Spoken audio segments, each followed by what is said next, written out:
Good? Yep. Hi, everybody. My name is Liz Winstead. I'm the founder and creative loudmouth at Lady Parts Justice League. And I'm just going to say a few words and then I'm going to turn it over to the panel. I just wanted to say, first of all, thank you all so much for being here, for talking to these incredible organizations, for being part of a march that is reclaiming part of yourselves. And I think it's really incredibly important. Our organization does two things. We make videos that tries to elevate the people who are trying to create extreme laws against access to reproductive health care, especially abortion. And then we go on the road and we do this kooky combination of I'd say it's like a USO meets Habitats for Humanity tour that supports independent abortion clinics around the country. We build fences for them, we do gardening for them, we provide moral support, we'll bring them lunch.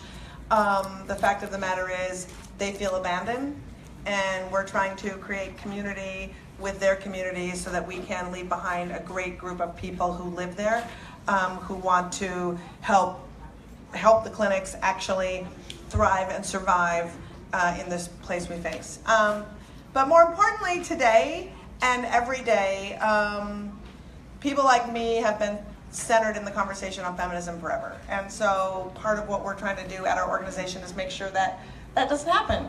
And so people don't even know what intersectionality is. A lot of people at this march, it's been an interesting learning curve for those of us who are in different levels of activism to see who took the lead to start these marches, what that meant, what they even know about whose voices should be centered, who should be heard. And so Nicole, who I will introduce, and I thought it really important when you have newbies, when you have old bees, I don't think that's a word. OGs, right, I'm white. But, you know, all of us to talk together to figure out how it is we can really bring our activism together and really center voices, amplify voices, and be the pack mule in the struggles of everybody. If you have the privilege, it's kind of nice to just sit here, talk to organizations, meet somebody you like, and learn maybe how to take leadership from somebody who doesn't look like you. So on that note, I'm going to turn it over to the Communications Director of Lady Parts Justice League, Nicole Moore. Nicole, bring it. Thank you. Hello, everybody. Thank you so much for coming. Wow, we have a packed room. I'm really excited to see everyone. How many of you guys marched today? All right, that's amazing. Yeah, they said it's like 300,000 people out there marching. But we're in here, and we're in here because we feel like, okay, you can march, and I think, you know, for me, part of marching is great, but it's also part spectacle. So when you get beyond the spectacle, it's about engaging with organizations and with other activists, and actually let's start doing the work. Because it's great to walk around with a sign, it feels good, it feels great, but then at the end of the day, we still have issues that have been on the table for years now, and it's only going to get worse under this new regime. So let me go down the line and introduce our panelists. To my right is Janae Nelson, and she's she is the Associate Director Counsel at the NAACP Legal Defense Fund and Educational Fund. She's also a former director of LDF's Political Participation Group and a former NAACP LDF Fried Frank Fellow. Prior to joining LDF staff, Ms. Nelson was the Associate Dean for Faculty Scholarship and Associate Director of the Ronald H. Brown Center for Civil Rights and Economic Development at St. John's University School of Law, where she also served as a full professor of law. During her 8 years at St. John's, Ms. Nelson launched and led an annual student program at the Supreme Court of the United States and assisted in the direction of the Ronald H. Brown Prep Program for college students, an award-winning law school pipeline program among countless other activities. I could go on and on and on about her. She's done a lot, and she's young, fierce. You've probably seen her on Nerdland with Melissa Harris Perry, and on numerous other talk shows. To her right is Octavia Lewis. Octavia is formerly of the Center of Excellence for Transgender Health. She has accomplished several noteworthy accomplishments since relocating to New York City in May of 2011. She graduated from the Audre Lorde Project Trans Justice School. All right. Octavia was a keynote speaker at the second annual Buffalo Trans Health Conference. She was a panelist at New York University's Living Out Loud series for World AIDS Day. She was a commencement speaker at HMI's HSE graduation and a panelist at Columbia University on their gender and sexuality panel. She has facilitated workshops at the first and second annual Newark LGBTQ Youth Summit, and she's also a co-facilitator of Just One of the Girls intervention program. She is a doctoral candidate in public policy at Walden University, and we should just all give her a round of applause for just doing it.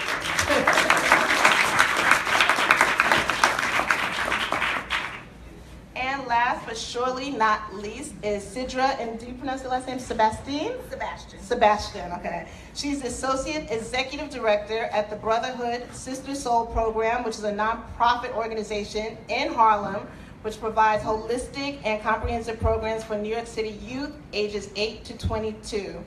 A brother and sisterhood staff member since 2001, she is a chapter leader of the Rites of Passage program for young women.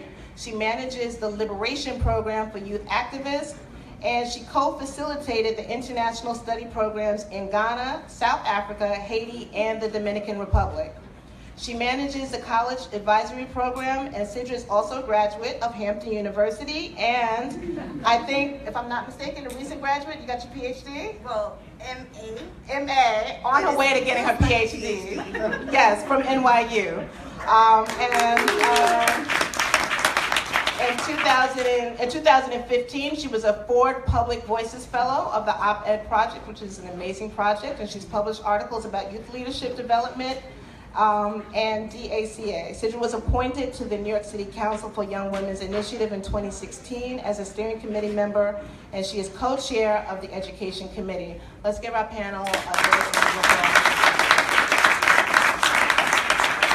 I wanted to open up the conversation and ask each of you just to talk about your work on an everyday basis, because you're not an activist just for the day. You're not an activist just on election day or just the day after election day, but you do the work every day, and I wanted to hear from you exactly what you do and what are the challenges of what you do. I'll start with you, Janelle. Great, so thank you so much, Nicole, and thank you, Lady Parks Justice League.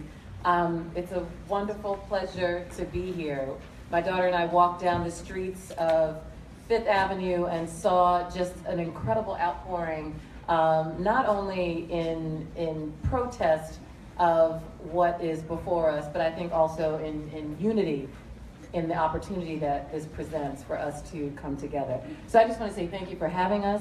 I want to shout out our team at the NAACP Legal Defense and Educational Fund that has had a table here all day, organized the group to march. And really that does the everyday work of this 76-year-old, 77 about to be year-old organization that is the NAACP Legal Defense Fund. We were founded in 1940 by Thurgood Marshall, who many of you know ultimately became the first African-American Justice of the United States Supreme Court. And our work has always been to use the legal system, supported in many ways by activism, by communications work, by organizing, by public education, but ultimately to use the legal system to transform society. We did that first and foremost with Brown versus Board of Education, which, as you know, ended segregation in public schools and ultimately ended segregation in all public spheres of life, at least by law. We know that segregation still exists in far too many places, and we continue that work. We continue work in education, in political participation, in criminal justice, and in economic equality. That is really the portfolio of work that we do on the policy level, in litigation, and in every other sphere. And as I said, we still work on this matter of segregation, not so much for the notion of just making us all come together, but really because without the end of segregation in actuality, there's still enormous inequality. There is no such thing as separate but equal, and we continue to see that perpetuate itself in every sphere of life. So that's something that we work toward. And I can't help but point out, in terms of the opening remarks, the idea that we need to center different individuals and different groups in this idea of feminism. And I dare say that Black women have been centered at this discussion for 400 years. We came to the shores of this country fighting for our rights as women. So this is not a new struggle for us. We don't need to be centered. We've been at the center. We've been an anchor in this discussion. And we're eager to have this discussion in a more robust way with our peers, to welcome you all to this struggle that we've been dealing with for quite some time, and lend our insights on what it takes to really stand up against systemic oppression, to stand up against a regime that is built on oppressing you. We have that experience, and we've done a pretty good job at pushing back and rising up, and I hope that we can talk about some shared tactics as we move forward. Yes.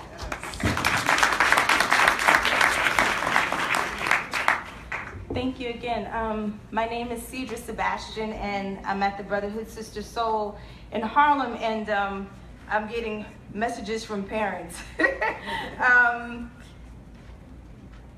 And so before coming here, I was with an amazing group of young people that continue to just nourish my spirit and fill me, right? And so my day-to-day looks like that, looks like figuring out ways to make them feel connected to what is already happening and helping them to see how they can use what they have to create the change that is very much necessary and needed. And so there's a long history of not just Black women doing this work, but also young people being at the forefront of social justice movements that all of us in this room stand on, right? So sometimes folks like to romanticize the number of people who show up and who showed up, and that's something that I check my young people about and I check myself on a regular basis, right? So to get up early in the morning, to get to Harlem, West Harlem, 143rd Street, young people coming from the hood, from the Bronx, from Bed-Stuy, from East New York, all to be together, to know that they're going to be in a space where people see them and are making sure that they see the power that they already have. So from yesterday, making flyers and getting ready, creating chants and remixing chants, to making sure that folks felt really grounded and going above ground and seeing all the folks who were already lined up and creating a space for them, right? And I think it took a moment for folks to realize that they weren't like the cutesy folks who had the buckets and the colorful signs, but they meant business and they needed to get behind them and not in front of them. And I think that oftentimes young people in particular, young people of color, are asked to step behind as opposed to us backing up and letting them lead. And so that's a part of what we need to do in this work every day. So I'm really feel blessed to be able to be in the center and in the mix of that. And then just also to talk about the day-to-day is helping them make those connections between what has happened and also what is possible. Not that we need to do what has happened in the past, but we can learn from the past and figure out how we want to step forward in strategy.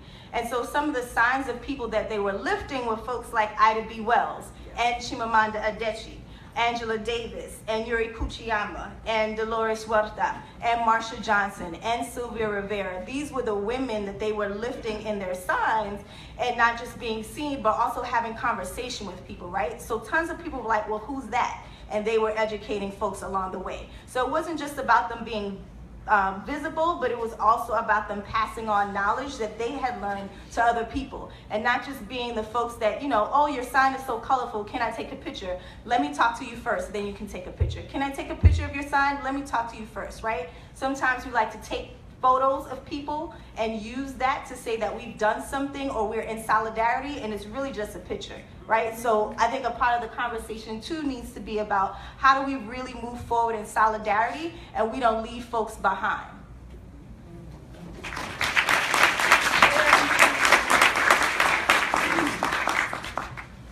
Thank you for using the word solidarity.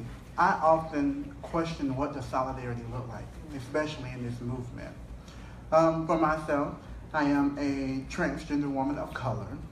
I am a transgender woman that has had to survive off of commercial sex work. I have been homeless. I am ostracized within a marginalized community, but yet I rise. I rise because I have no other choice but to. When you are placed in a system that has never acknowledged you, all you know is the bottom.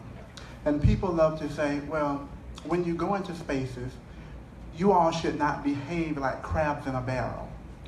And I have to explain to people that the crab's natural habitat is not a barrel. So when I am invited to these spaces to speak on the, I'm not even going to say injustices of transgender women, especially transgender women of color, because often we're not even invited to the table. And to be honest, if it wasn't for Cedra, I probably wouldn't have this opportunity to sit before you now. And when we talk about what femininity is, we oftentimes find ourselves in the oppression Olympics because we find ourselves telling women, oh, well, you're not slim enough, or your hair is not straight enough, or you're too boisterous, or you don't speak up enough. Instead of allowing someone to take their rightful place, people have been told where their place is. And for women like myself, who the national average income for a transgender woman of color is $11,000 a year, the average lifespan for a transgender woman is 35 years of age. And you ask yourself, this is the United States of America, but yet we have statistics that are far greater than some third world countries when it comes down to talking about the intersectionality and the nuances of women of trans experience. I often find myself riding the trains with some transgender youth because, again, spaces are very limited for us. I often find myself allowing them to sleep on my couch. I often find myself going down to the trap, going down to the stroll at 3 and 4 o'clock in the morning and passing out condoms. I've also found myself coming into spaces like this and having everyone gawk and being amazed at, oh, well, you speak so eloquently. And I asked myself, yes, I am one of the lucky ones. Yes, I am one of the fortunate ones. However, I am not the rule, I am merely the exception to the rule. Because I don't want people to think that just because one of them is in the space, oh, well, we created a place at the table. But you have to ask yourself, if you invite someone to the table, but yet they're getting the scraps from your meal, do you actually think they're going to be as satisfied as you are? And when we have these conversations, that is oftentimes how we are left feeling. Yes, we had a place at the table, but we left just as empty as we came. So for me, moving forward, what does it look like? It looked like not waiting for the rights of, and I'm sorry if some people get offended, but privileged cis white women. Now, before then, we've been struggling in the streets, but no one has came to our aid. But yet, all of a sudden, someone says, oh, I grabbed them by the pussy. Or someone says, oh, I'm gonna take away your contraception. Now we have a problem. The problem has always been there. It's just the fact that some of us turned the blind eye because it did not affect us directly. But if you are a true feminist, if you truly stand in solidarity, if it is an injustice that is created for one of your sisters, then it should be an injustice for all of your sisters. And it shouldn't be when the fire is at your front door that you want to come out with your fire extinguisher because your neighbor house been on fire a long time ago. So again, moving forward, we must not wait and we must not offer each other up in the night because surely in the daytime, they shall come for you because the oppressor has a sensational appetite. And trust me, they will not be finished until they have consumed us all. And I thank you.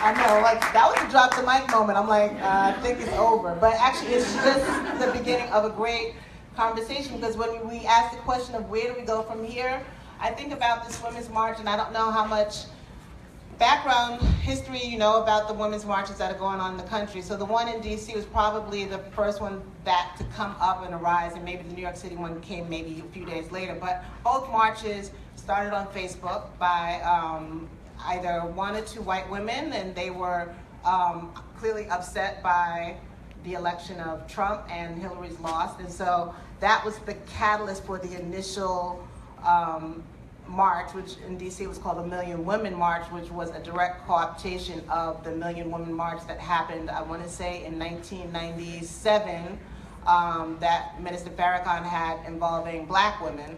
So there was a lack of education there, and along with the lack of education, there was a lack of communication. So on Facebook, the great thing about social media is you can pull somebody's card, and so their card was pulled in DC, and it was demanded that they turn over the leadership or find leadership to work with them that and the women would be Black women, the women would be LGBTQ, the women would be, it would be a diverse, inclusive set of women helping to organize that march. And they did that, and I mean, I think that happened within 10 days, and they have 3 amazing women leading that march in New York.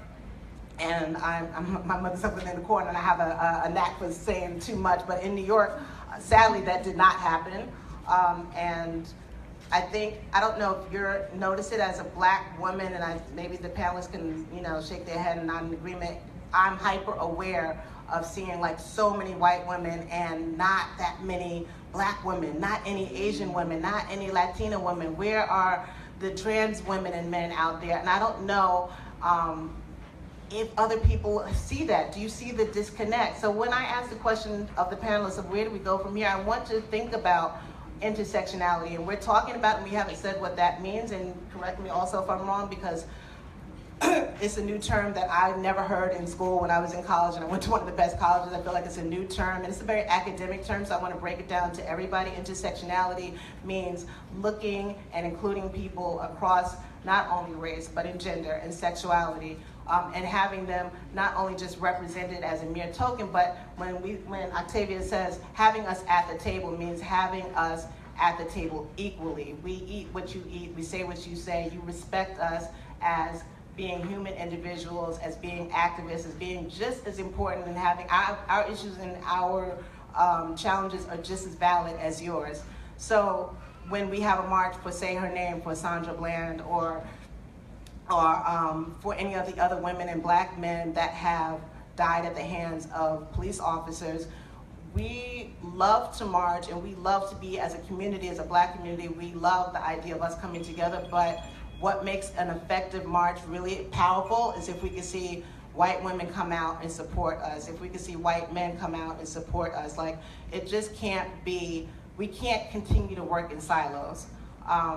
So I just wanted to, and before I even go any further, I will be more specific and talk about something that happened today that has upset a number of Black people at the march today, where a Black woman, an Afro-Latina, LGBTQX woman was asked to speak and was told that she would have time to speak today at the rally, opening the march. And maybe a couple of days ago, she was told that her time was cut and that she would not be speaking. But the leader of the march said that she didn't want to totally cut this person out because that would be losing a Black face. That would be losing a Black participant, and she knew she didn't have that many. So she told the woman that in order to kind of pacify herself and to fulfill her quota for having a Black person, to introduce a CD. And I mean an actual record. Like, I'm not gonna have you speak about issues that pertain to you, whether they are about the oppression you feel as a Black woman or oppression you feel as a gay woman, but I want you to introduce some musical number. And that's tokenism, and tokenism cannot be had, not ever, but especially not in 2017. If we're going to talk about feminism, we have to talk about feminism that looks at racism, that looks at homophobia, that looks at Islamophobia. Like, I want people to start thinking about those issues going forward, and that is kind of why, that is exactly why Liz and I decided to have a panel of just Black women, because I feel like when Liz says we're not centered, I don't think she means that we're not in the movement. I think she feels that our voices are constantly marginalized within this feminist movement, and they're not deemed as being just as valid. So in terms of talking about where do we go from here, what would you have to say to the general audience that's here about how do we move forward in an impactful way if we want to be activists and we want to engage the patriarchy and we want to demolish the patriarchy, if we want to fuck the patriarchy, excuse my language, what do we need to do to make that happen? Sure, I'll start. So one of the things we need to do, and you said intersectionality is this big word, this big academic word. I mean, we've all probably heard it, but it really boils down to our commonality. I mean, that's really what it is. Where do we cross? What is the common denominator where all of us are impacted as humans, as women, no matter what our background, no matter what our ilk, no matter what path got us to whatever brought us to this room. And I think when we start to think about it in that way, it becomes so much simpler. It just, all of the barriers start to disintegrate. This is a real moment, and I said this, at the beginning. This is a real opportunity. I mean, there's not many silver linings to this horrific occurrence of this new administration coming into power. And frankly, I would rather forego this silver lining that I've been able to kind of identify to have a better system. But we're here. And I think the silver lining is that this is a moment for all of us to recognize how we can join together and be reactivated. So many have become far too complacent in their privilege. And now is a moment of awakening, of getting woke and staying connected. I think conversations like this are fundamental. Trying to fast forward into getting us solid behind legislation, behind particular movements, behind ousting individuals. That's wonderful, and I think we do need to, in some ways, build the plane as we fly it. But these conversations are fundamental. Knowing the history of different women's movements, and knowing the histories of different peoples, and understanding the lived experiences of different peoples is just fundamental to coming to the table in a way that is welcoming and where you're not setting the table and you don't think it is your table to invite people to in the first place, right? It's that we all are coming together on equal terms as peers and with a common interest for change. So I think that's just the starting point, is that we have to educate ourselves and come together with some openness to recognize everyone's place and history in this entire struggle. No one group here owns it at all. And you're not gathering anyone into it. Everyone has a stake and everyone has an investment in the ultimate outcome.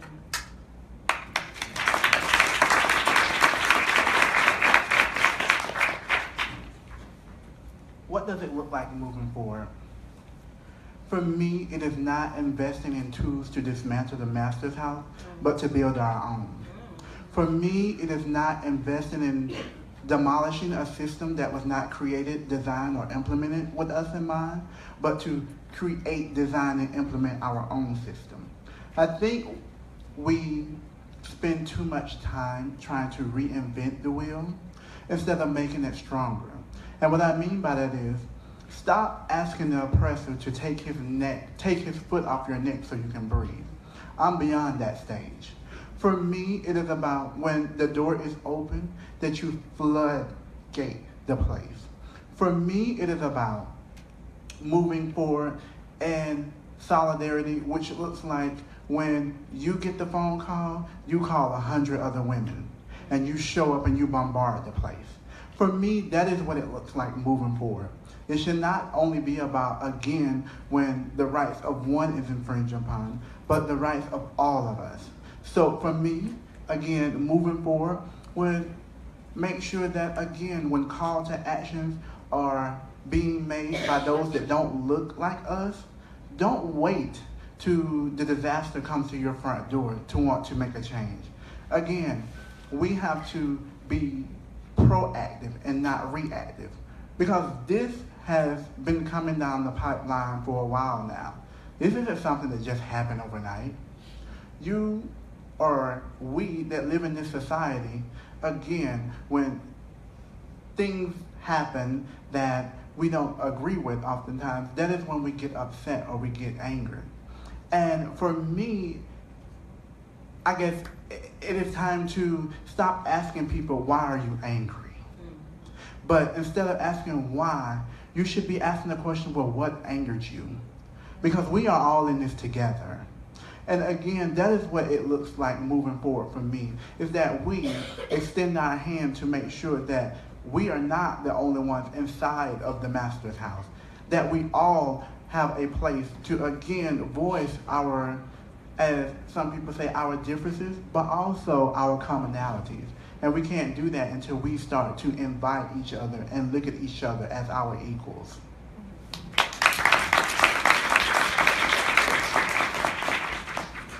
So when I thought of this question, lots of things came to my mind in trying to narrow things down, just kind of three broad strokes. And I think, Janae, like you really nailed it with the first one, and I wrote it down like get right and get clear, right? And so the statement that you made about what has been happening and like the underpinnings and issues and stuff, like we need to get right and get clear about that. It can't be like stuff that we're hush-hush talking about. It's gonna be uncomfortable, but it has to happen if what we're gonna build upon is gonna be sustainable. So if you're uncomfortable right now in the room that things have been shared, you are in the right place. Trust me. If you're sweating, if you're like, what the, you are in the right place. If you cool, I got two other things on this list for you. But if you are uncomfortable right now, you are having the right feeling. Do not run from being uncomfortable because that's also problematic, right? We had, I don't know what the number's gonna look like at the end of the day, but I know walking to try to get over here, we needed to like get away from here. And I came with two of my friends to kind of figure out how we can go over. And just one avenue over on 6th Avenue, it was like a regular day in New York City.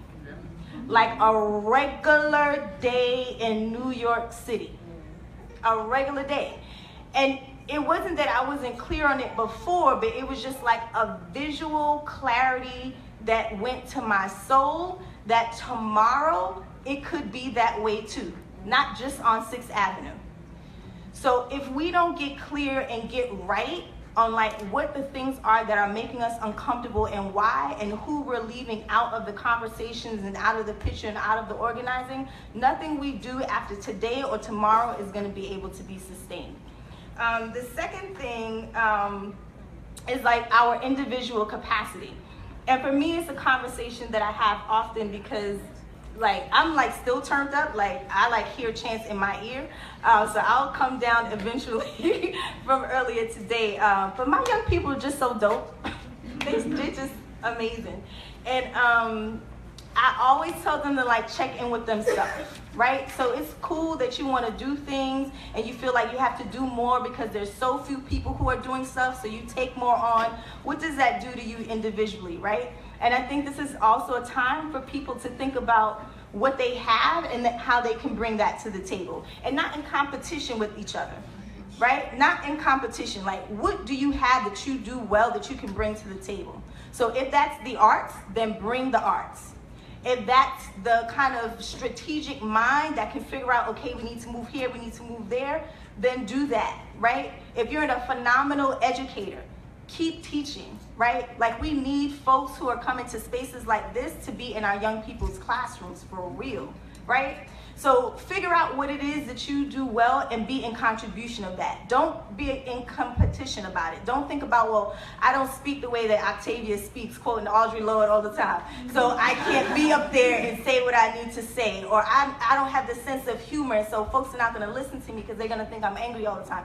Everybody in this room has something that you can use to be in contribution to how we need to move forward. And then the third thing, in being in community, right? And for some folks, it might mean like your actual community, like I'm clear as New York City and everybody doesn't know their neighbors, right? So it could mean like your geographic community, getting to know your community, right? It might be your faith community, right? It might be like, how do you get folks from your synagogue, from your church, from your mosque to come together and figure out how that community can be in contribution in a new way, right? But then it's also going across communities, right? So how is it that you can connect with folks that are not a part of your community but are dealing with the same things that you know that you are dealing with, right? How can you break down that barrier and come together, right? And all doing it and being very much aware that there are people who've been doing this work for a really long time. Like, I don't know Bob, but I've done work with Tamika and Carmen and Linda, and like, they are amazing, right? And they've been doing this work for a long time.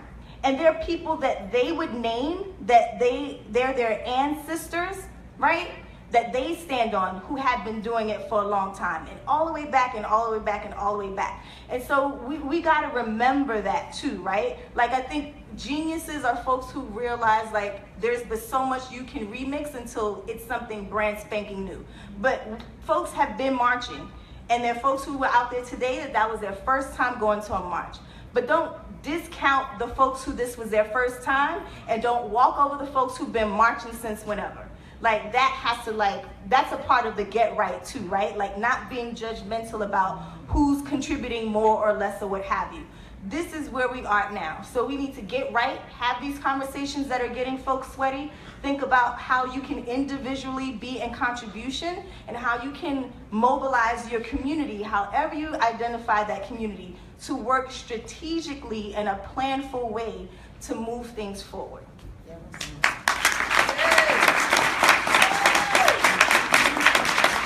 That's my mom and daddy. So before we wrap things up, I want to actually, I'm big on call. I want to ask, I'm going to open it up for questions. Before I do, I'm really big on calls to actions. And there's so many different groups here. I don't know if you just came here for the panel, but we're about to wrap up. But there's 350s here, there's Visual A, there's 2 doula organizations, there's a reproductive rights organization, LP, Lady Parts Justice League, who I work for. There's LDF over there, and I'm probably missing quite a few that I can't see right now. But yes, right. See, and I want people to go to the tables. Again, marching is great, but sign up. I don't know how many people here volunteer. Do you go to your pantries? Are you part of any other groups? My second part is, after you talk to somebody at the table, talk to somebody who does not look like you. And I mean, don't say, oh, I like your necklace, but really talk about like what you experienced today, because I will guarantee that your experiences will probably be different, but it's good to hear about those differences because that's how we can move forward. So I wanted to ask, are there any questions for anybody on the panel? What? No questions? Are there any, we're actually doing this on Facebook Live too. Are there any questions from the Facebook audience? Someone said, where do we go from here? I think it was sarcastic. Where do we go from here? Whoa. A walkout on, quote, womanly duties. What's next?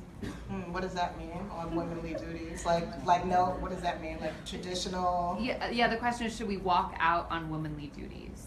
Yeah, I don't even understand that question too much. It sounds like it would involve some amount of privilege to be able to walk out on womanly duties. There's people here can't walk out what I'm cooking for their family. Is that what it means? Does it mean?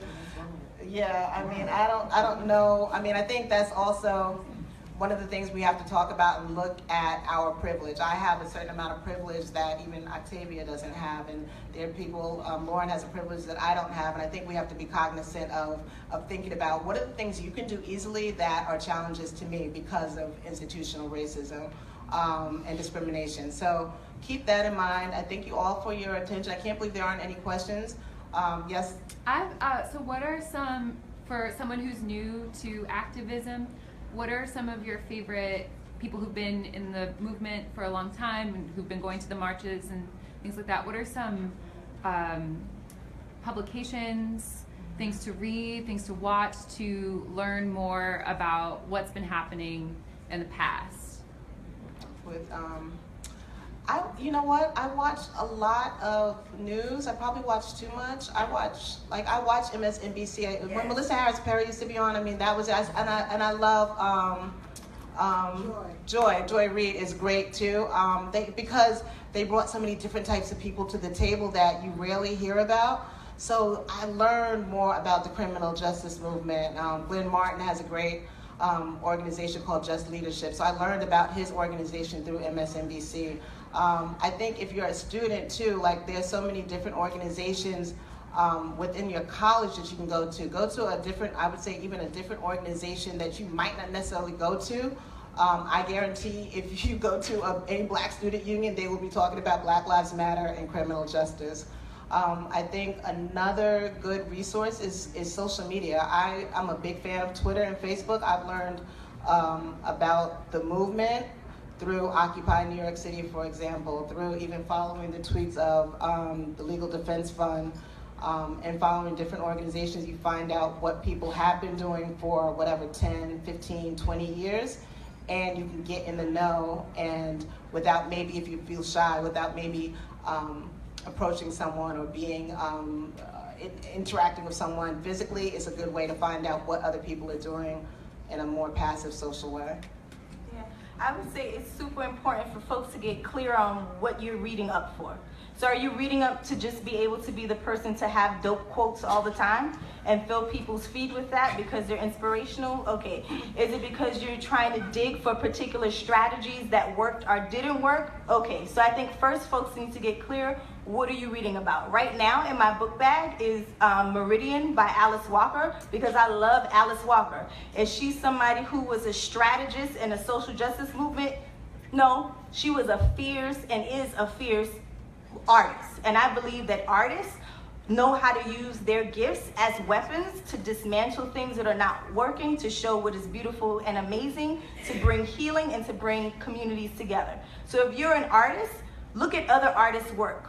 Look at other writers' work. Go to the museums, be inspired in that way, and then take your art form and be in contribution to what's happening. So folks need to get clear on like what you want to study. If it's about strategy, there's tons of things about strategy that you could read about that are historical, but you could also go walk over right here, wave your hand again, Make the Road NY. You could go and talk to Make the Road NY. Like, there are an intergenerational organization coming out of Bushwick, New York, before Bushwick was bars and galleries, doing the work. So that's who you should speak to. You want to talk to folks who are organizing, folks who are trans and left on the margins, come and talk to Octavia. You want information about legal strategy, policies that we should be paying attention to, things we need to get in front of. That's what you come see Janae for. So the history is amazing. What is happening now is amazing. Folks need to get clear about what you want to focus your energy on and then go from that end. Because otherwise, either number of us could sit here and rattle off things for you to do, and you would just be doing our checklist. So you need to get clear on what your checklist is, and then any one of us would be down to give you some guidance on that. But there are really some amazing people in the room too who can give you some support.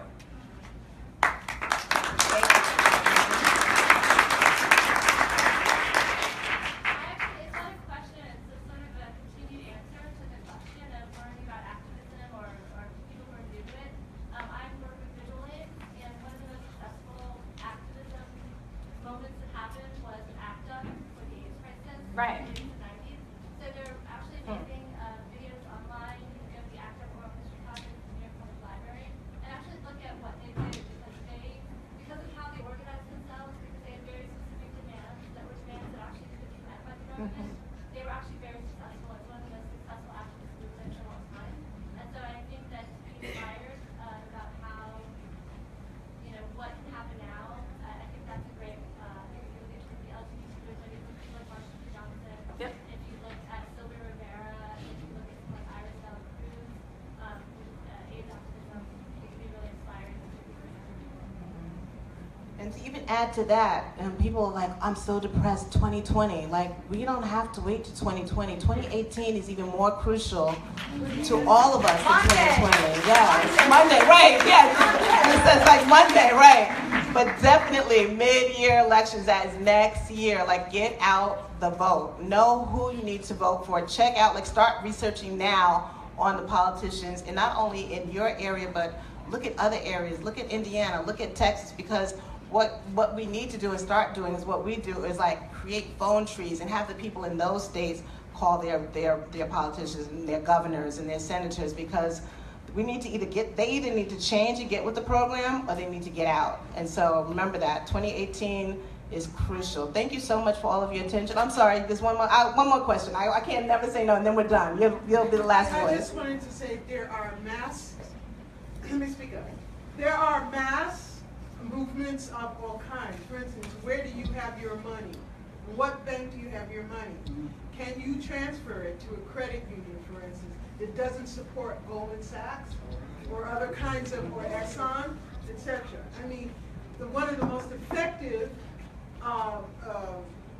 processes of change is boycott.